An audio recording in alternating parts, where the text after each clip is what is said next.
Let's take a look at the classroom app on your teacher iPad.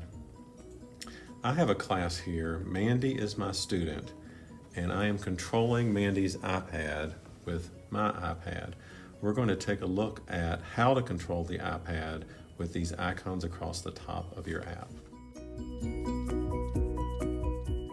Notice that over here on the apps, it shows which apps are running on the iPads. On my one iPad, I'm on the home screen, but if I go to Canvas, it turns to Canvas. If a student closes Canvas and goes to Osmo, it turns to Detective. So whichever app is running on the iPads, a little subcategory will open up over here. You can send every one of your students to the same app by choosing the first icon, finding the app that you would like to send them to, clicking on the app, and they all go to the same app. You can send all of your students to the same app and lock them into the app after it's opening by clicking that toggle and sending them to the same app. Once they are in that app, they are locked into that app and cannot get out using their home button. You can get them out of the app by choosing the unlock icon at the top of the screen.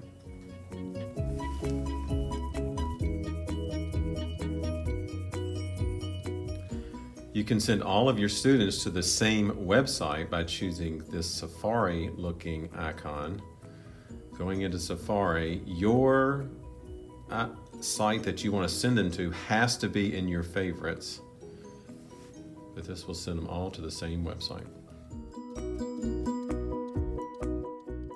You can toggle looking at your students' screens by choosing this icon. Notice when I click on this, I can see exactly what that screen looks like.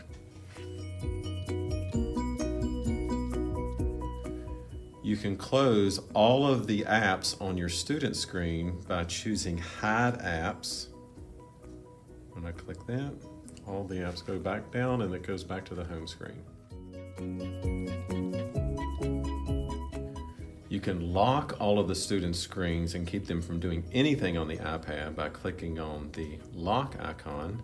This locks the iPad until you decide to unlock it. Clicking the same exact icon, once you do that, students will be able to go back and do things on their iPad. You can mute all of your students' iPads by choosing the mute icon. This will mute every iPad, except for the students will still have the opportunity to turn their iPad back up again.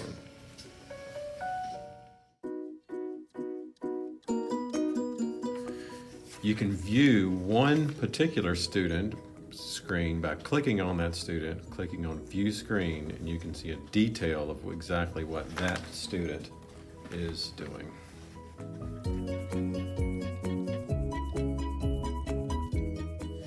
If you suspect that one individual student is doing something inappropriate, you can click on that student and lock that one individual student without locking the whole class. After your class is over, you can click on the three dots, choose End Class, and you'll see a report comes up with students that were joined in the class and all the apps that were used during that class.